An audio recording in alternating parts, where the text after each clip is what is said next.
Yes, halo semuanya, selamat datang di channel Discover with Rio dengan gua Rio Kristanto. Jadi channel Discover with Rio ini channel apa sih?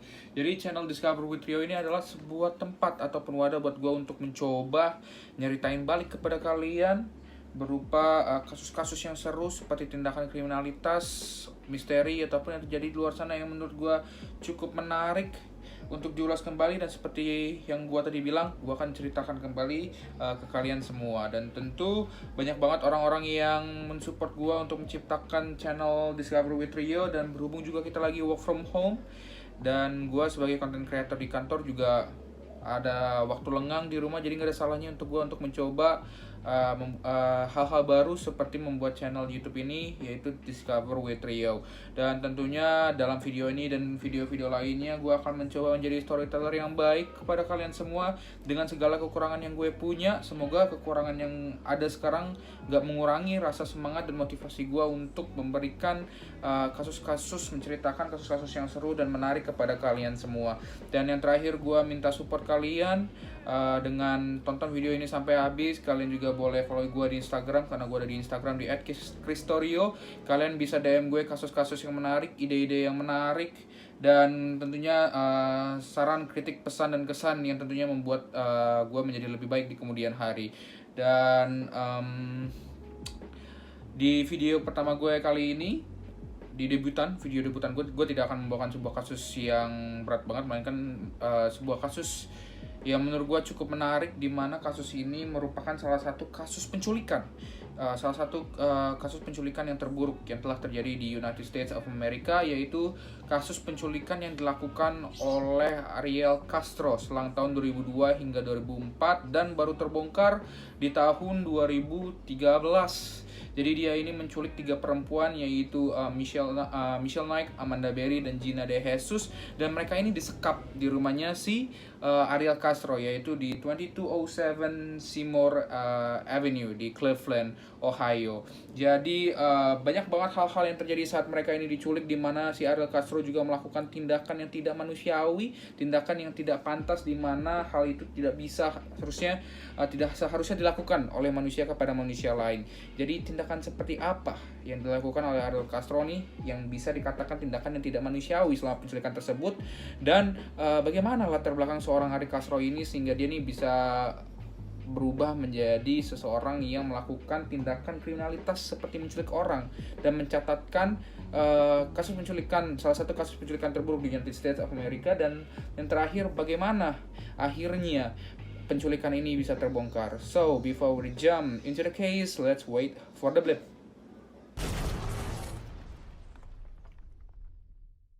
Ariel Castro, seorang yang pandai bermain musik, terutama alat musik bass. Dia juga menjadi salah satu personil band di salah satu band salsa di nightclub di dekat rumahnya, yaitu di West Cleveland, Ohio.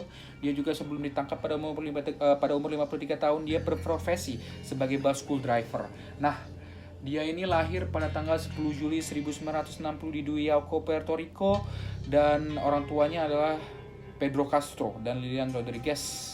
Dan pada saat masih kecil, Ariel Castro ini harus pindah karena orang tuanya bercerai, sehingga Ariel Castro, ibunya, dan ketiga saudaranya ini harus pindah ke United States of America, yaitu Reading, Pennsylvania.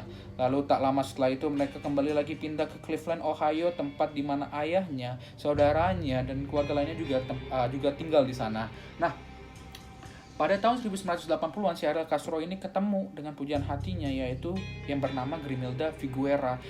Pas di saat keluarganya si Castro ini pindah tepat di seberang rumahnya si Grimelda Figuera ini. Nah, pada awalnya nih si Grimelda Figuera dan Ariel Castro ini tinggal dulu bersamaan dengan orang tua masing-masing, dan hingga pada saatnya mereka ini semakin dekat dan memutuskan untuk pindah, menikah, dan pindah ke rumah milik mereka sendiri yang terletak pada alamat 2207 Seymour Avenue. Nah, rumahnya mereka ini yang mereka tinggali ini dipenuhi dengan imigran dari Latin, dan para imigran ini membentuk sebuah organisasi di mana organisasi tersebut sebenarnya melihat bahwasannya Ariel Castro ini orangnya yang baik-baik aja, sering bersosialisasi dan sebetulnya orangnya ramah. Dan juga perumahan tempat tinggal si Ariel Castro dan si Griselda Figueroa ini menurut gue perumahan yang sebenarnya cukup friendly ya, ramah, orang-orangnya juga baik-baik.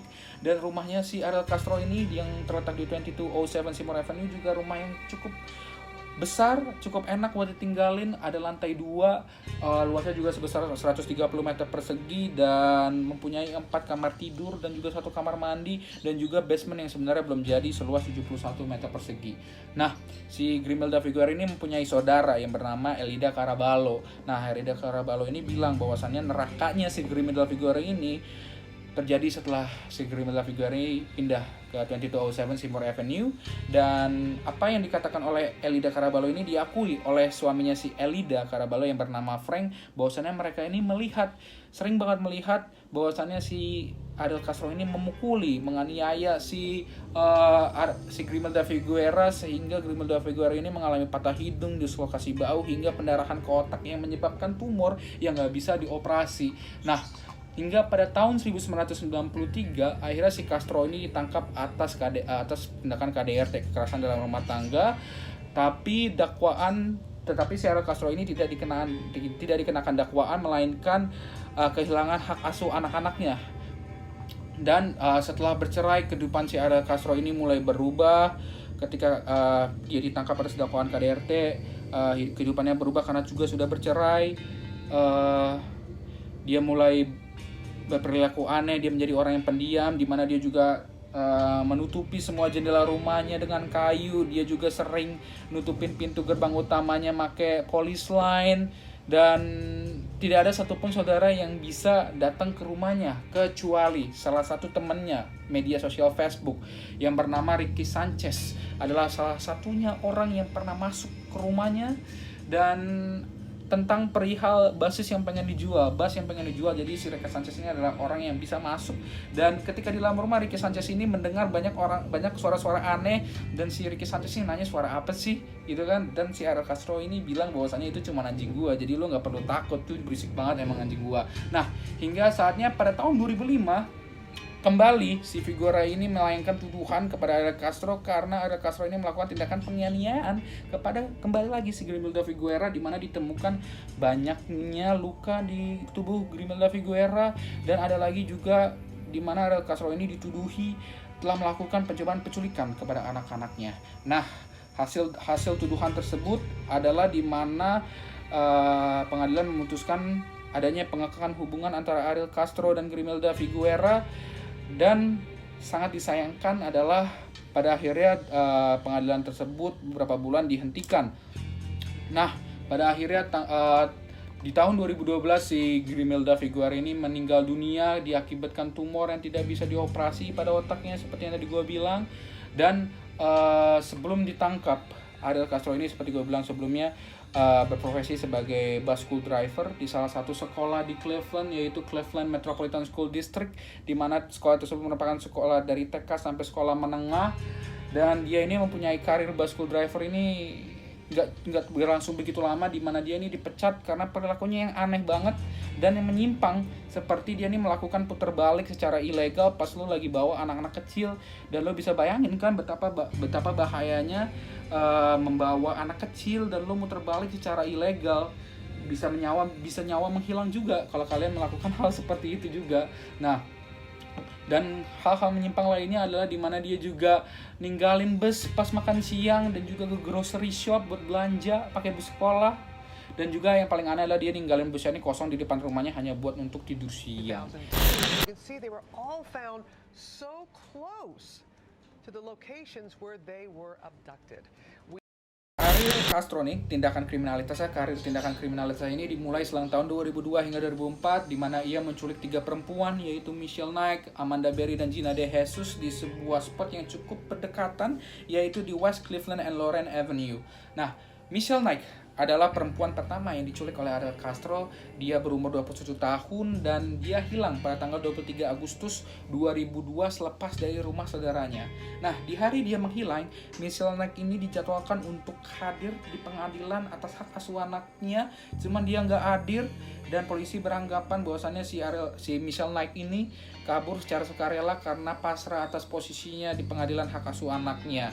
Dan akhirnya si kepolisian Cleveland juga mengakui bahwa Michelle Knight ini hilang dan mereka menemukan kesulitan bahwasannya sumber-sumber buat nemuin si Michelle Knight ini sangat sedikit. Perempuan kedua yaitu bernama Amanda Berry, hilang pada tanggal 21 April 2003, tepat sehari sebelum ulang tahunnya, yaitu pada tanggal 22 April 1986. Nah, dia ini di hari dia menghilang, dia sedang pulang paruh kerjanya di Burger King yang terletak di West 11 and Lauren Avenue. Dia ini nelfon saudaranya bahwasannya dia lagi pulang, lagi dianterin orang, jadi gue sebentar lagi nyampe rumah. Tetapi itulah saat-saat terakhir di mana Amanda Berry ini terdengar. Nah, pada awalnya polisi Cleveland ini juga beranggapan bahwasannya si Amanda Berry ini juga palingan kabur, tapi sampai seminggu kemudian ada orang yang menelpon pakai HP Amanda Berry, nelpon orang tuanya bahwasannya Amanda Berry ini lagi sama gue, aman-aman aja, dan dia beberapa hari nanti juga bakalan pulang ke kalian. Nah, pada saat itu juga ternyata Amanda Berry juga belum pulang, tidak terdengar kabarnya ada di mana, hingga hilangnya Amanda Berry ini juga ditampilkan di segmen Fox America's Most Wanted pada tahun 2004 dan ditayangkan kembali pada tahun 2005 hingga tahun 2006 yang menghubungkan kasus hilangnya perempuan lain, yaitu perempuan yang ketiga bernama Georgina Lynn De Jesus. Nah, Georgina De Jesus hilang pada usianya yang 14 tahun. Dan terakhir terlihat ini pukul 3 sore ketika pulang sekolah menengahnya pada tanggal 2 April 2004, dan ketika itu dia sedang bersama temannya yang bernama Arlene. Nah, Arlene ini adalah anak dari Ariel Castro dan Grimelda Figuera. Nah, kenapa mereka ada terlihat di telepon umum? Karena si Arlene ini sedang nelpon ke ibunya si Grimelda Figuera buat minta izin buat bisa nginep di rumah Gina De Jesus. Cuman sangat disayangkan bahwasannya si ibunya ini nggak memperbolehkan mereka untuk tidak memperbolehkan Arlene untuk tinggal semalam di rumah Gina De Jesus. Jadi itulah saat-saat terakhir di mana Arlene bisa melihat si Gina De Jesus temannya. Dan tak lama berselang mereka berpisah dan akhirnya ada orang yang datengin si Gina De Jesus, dan ternyata orang itu adalah si Ariel Castro. Ariel Castro ini nawarin si Gina De Jesus buat dianterin pulang sama si Ariel Castro. Nah, karena si Gina De Jesus ini tahu bahwasannya si Ariel Castro ini merupakan ayah sahabatnya itu Arlene, jadi dia berpikiran baik, berasumsi baik-baik aja bahwasannya dia bakal dianterin pulang. Tapi kemudian itulah saat-saat terakhir di mana Gina De Jesus terlihat. Nah, sangat disayangkan di mana tidak ada yang menyaksikan kasus kejadian tersebut, tidak ada yang melihat. Bahkan pemberitahuan Amber Alert pun diberlangsungkan setelah beberapa tahun si Gina De Jesus menghilang. Nah, yang sehingga membuat si ayahnya Gina De Jesus ini ingin mengubah segala peraturan yang mengatur Amber Alert ini. Nah, jadi Amber Alert ini apa sih? Nah, Amber Alert ini adalah singkatan dari America's Missing Broadcast Emergency Response. Yang dimana sistem alarm ini diambil juga dari nama anak yang hilang pada tahun 1996, yaitu yang bernama Amber Hagerman. Jadi cara bekerja Amber Alert ini adalah di mana Amber Alert ini disebarkan melalui SMS, radio, TV reguler, bahkan TV kabel ketika polisi ini sudah tahu bahwasannya ada orang hilang atau ada anak hilang. Nah, hilangnya ketiga perempuan tersebut tentu tidak membuat keluarga sangatlah khawatir dan sangat takut, cuma tidak menyerah akan keadaan. Mereka terus menyebarkan flyer ke seluruh daerah di West Cleveland, begitu juga di Cleveland, sampai-sampai ada yang bilang bahwasannya kalau kalian datang ke Cleveland, jalan-jalan ke Cleveland, kalian tuh udah pasti tahu siapa itu Michelle Knight, Amanda Berry, dan Gina De Jesus. Nah, Michelle Knight sebagai perempuan pertama yang diculik oleh Ariel Castro ini, ketika dia diculik ini dia dibawa ke rumahnya si Ariel Castro yang terletak di 2207 Seymour Avenue, dan pada saat itu dia diikat tangannya dibawa ke basement, diikat tangannya, kakinya dipakai rantai, mulutnya juga ditutup dan dibiarin aja tanpa makanan selama 3 hari nggak ada makanan. Dan pada saat itu juga selang beberapa kemudian datanglah korban penculikan lainnya, yaitu si Amanda Berry dan kemudian Gina De Jesus. Nah, waktu polisi melakukan pemeriksaan pada rumahnya si Ariel Castro ini, ketika kasus penculikannya terbongkar, ditemukan yang namanya diary yang berisikan apa saja yang dilakukan oleh Ariel Castro ini dan apa saja hal-hal yang sebenarnya ingin 3 perempuan tersebut lakukan ketika mereka bebas nanti. Nah, sebenarnya isi diary tersebut seperti yang tadi gue bilang cukup mengerikan, di mana mereka ini dipaksa untuk berhubungan seks, mereka diperkosa beberapa kali, bahkan ada yang hamil sampai 5 kali namun digugurkan kembali dengan cara dipukul perutnya dan dibanting ke tembok. Sangat tidak manusiawi lagi sebenarnya kan. Ada isi di diary-nya di mana mereka nih takut bahwa mereka bahkan dipukul, dianiaya lagi, dan mereka ini diperlakukan seperti binatang karena mereka ini dibiarin mandi 2 kali seminggu. Udah kebayangkan bau banget. Udah lembab ruangannya, bau banget juga. Dan mereka ini kadang-kadang diberi makan at least sekali seminggu atau enggak sekali sehari, itu juga ada yang terbanyak. Dan mereka ini sebenarnya hanya diberikan kesempatan 2 kali dalam kurang lebih 10 tahun untuk keluar rumah, dan itu pun hanya di backyard yang udah tertutup dan hanya untuk membantu apa yang dibutuhkan oleh Ariel Castro. Melainkan mereka disekap di lantai 2, di mana si Ariel Castro ini juga melakukan tindakan yang sama seperti di basement tempat dia lakukan sebelumnya. Si Ariel Castro ini tetap mengikat tangan kakinya pakai rantai, juga tutup mulutnya, dan kalau pergi si Ariel Castro ini selalu ganti duct tape-nya, karena si Ariel Castro, atau kita juga tahu bahwasannya kalau lakban itu biasanya kena air itu bisa copot, dan si 3 perempuan ini bisa setidaknya melakukan tindakan seperti teriak untuk minta tolong kan. Nah, hingga pada hari Natal 2006, Castro diduga memerintah Michelle Knight ini untuk membantu si Amanda Berry buat lahiran. Sehingga kalau Ariel Castro bilang kalau bayi si Amanda Berry ini nggak selamat, si Ariel Castro ini mengancam si Michelle Knight untuk dibunuh sama Ariel Castro. Tapi pada akhirnya si bayinya si Amanda Berry ini lahir dengan selamat, dan dengan bangganya, dengan tidak manusiawinya, si Ariel Castro ini memamerkan anaknya si Amanda Berry ini ke lingkungan sekitar dan memamerkannya sendiri ke ibunya Ariel Castro, dan maksa si anaknya ini buat manggil si ibunya Ariel Castro ini nenek dan manggil si Ariel Castro-nya ini ayah kan, nggak manusiawi banget. Nah, itulah sebenarnya yang didengar oleh Ricky Sanchez ketika dia masuk ke rumahnya dan mendengar suara-suara aneh. Nah, akhirnya karir kriminalitas Ariel Castro datang pada tanggal 6 Mei 2013 atas kecerobohannya sendiri. Dia lupa buat nutup pintu utama, sehingga itu membuka kesempatan buat Amanda Berry buat kabur. Cuman Amanda Berry ketika melihat pintu utama dibuka, dia ini tidak langsung kabur karena dia ini takut lagi diuji sama Ariel Castro. Karena si Ariel Castro ini pernah bilang kalau ada di antara kalian mau mencoba kabur, kembali lagi si Ariel Castro bakal menganiayanya habis-habisan. Jadi si Amanda Berry ini cukup takut karena hal itu, dan dia hanya berteriak lewat layar jendela, dan untungnya ada tetangga yang lagi duduk santai, yaitu namanya Aurora Marty. Dia ini lagi duduk santai dan tidak sengaja melihat si Amanda Berry ini lagi teriak-teriak. Langsung ketika melihat si Amanda Berry ini berteriak, si Aurora Marty, tetangganya yang lagi duduk santai ini, minta tolong ke tetangga yang lain, yaitu yang bernama Angel Cordero. Nah, Angel Cordero juga langsung nolongin, tapi sangat disayangkan dia ini nggak bisa bahasa Inggris dengan baik dan benar, sehingga si Angel Cordero ini minta tolong lagi dengan tetangga lain yang bernama Charles Ramsey. We were talking when we hear a shout. I looked in front of the house, and it was Amanda Berry shouting for help with her hand like this. Charles Ramsey ini langsung bergabung dengan Cordero di pintu utama dan langsung menendang pintunya, dan langsung saja si Amanda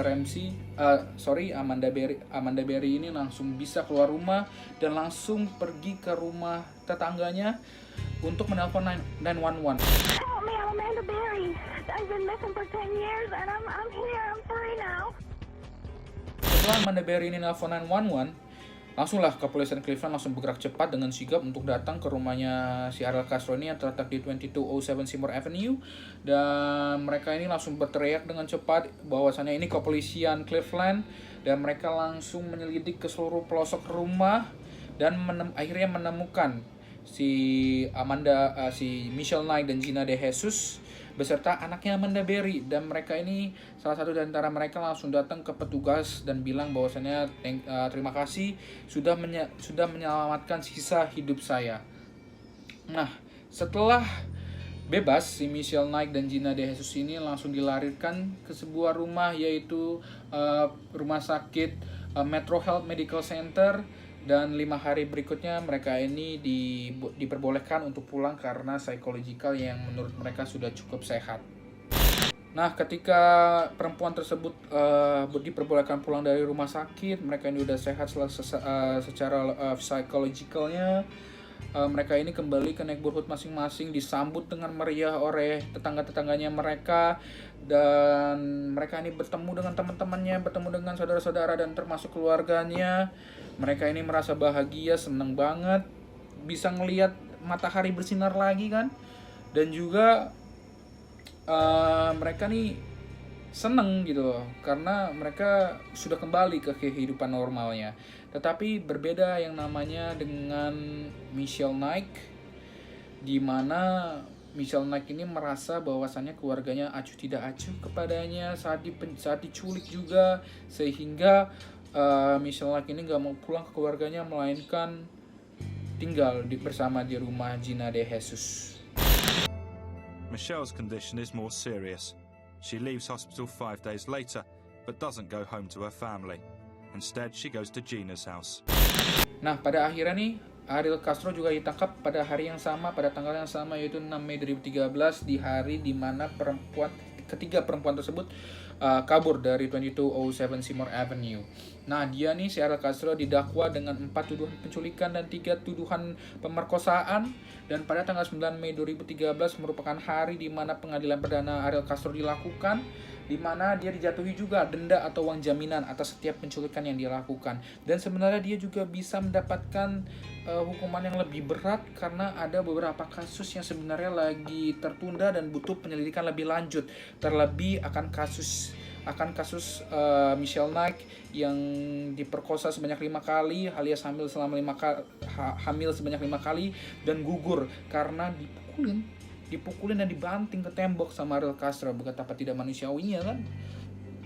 Dan pengadilan tersebut sebenarnya dipenuhi dengan perasaan emosi, di mana waktu itu si Ariel Castro diberi kesempatan buat ngomong, dan dia bilang bahwasanya nih, gue bukan monster, gue ini hanyalah orang yang terkena candu seks pornografi, sehingga gue ini menangkap 3 perempuan tersebut buat menuhin hasrat gue, nafsu gue. I'm sick. My sexual problems been so bad on my mind. Dan si Michelle Knight, salah satu perempuan yang diculik oleh Ariel Castro ini, datang ke pengadilan tersebut dan juga diberikan kesempatan berbicara. Dan si Michelle Knight ini bilang bahwasannya Ariel Castro telah menculik hidup saya selama 11 tahun. Dia telah menghilangkan hidup saya, dan kiranya Tuhan mempunyai rasa ampun sama Ariel Castro, dan rasakan, inilah awal neraka yang bisa lo rasain. Begitulah kata-kata yang dia katakan kepada si Ariel Castro. You took 11 years of my life away, and I have got it back. I spent 11 years in hell. Now your hell is just beginning. Nah, pada akhirnya nih, si Ariel Castro sebenarnya di pengadilan juga nggak mengaku bahwasannya dia tidak melakukan tindakan kriminalitas seperti dakwaan yang telah dijatuhkan kepadanya. Padahal banyak banget ditemukan bukti-bukti foto-foto di rumahnya di 2207 Seymour Avenue, seperti rantai-rantai, rumahnya yang berantakan, dan juga ada pintu yang ada alarmnya. Jadi orang tuh kalau buka pintu bisa bunyi. Jadi si Ariel Castro ini tahu mana yang kabur, dan hingga pada akhirnya si Ariel Castro ini mengaku bersalah atas 937 tuduhan pidana pemerkosaan, penculikan, dan pembunuhan, dan yang lain-lainnya, termasuk melakukan kekerasan. Dan dia ini dijatuhi hukuman untuk 1000 tahun di penjara tanpa kemungkinan pembebasan bersyarat. Hingga pada akhirnya pada tanggal 3 September 2013 si Ariel Castro ini ditemukan bunuh diri, ditemukan gantung diri di sel penjaranya. Itu dia kasus penculikan yang dilakukan oleh Ariel Castro kepada 3 perempuan selang waktu 2002 hingga 2004, dan terbongkar 10 tahun, kurang lebih 10 tahun kemudian pada tahun 2013. Waktu yang sangat lama untuk ketiga perempuan tersebut untuk hidup dalam kekelaman, dalam kegelapan. Cuman itulah mereka yang kuat dan mereka yang sabar dan penuh percaya bahwasannya pada akhirnya mereka ini bebas dan bisa bertemu dengan teman-temannya dan saudaranya masing-masing, kembali ke perumahan dan kembali ke kehidupannya yang normal. Dan itulah dia video pertama dari gua tentang Ariel Castro. Dan gue ingin meminta maaf akan mulut gue yang keseleo, sering banget keseleo, dan mulut gue yang juga bahasa gue yang gagap-gagap. Tetapi gue akan mencoba menjadi storyteller yang baik kepada kalian di video berikutnya. Dan semoga gue gak gagap-gagap lagi, karena gue percaya semakin hari gue latihan, semakin hari gue juga bisa fluent dalam menceritakan kasus-kasus yang menarik kepada kalian. So, let's discover with Rio next time. Bye-bye.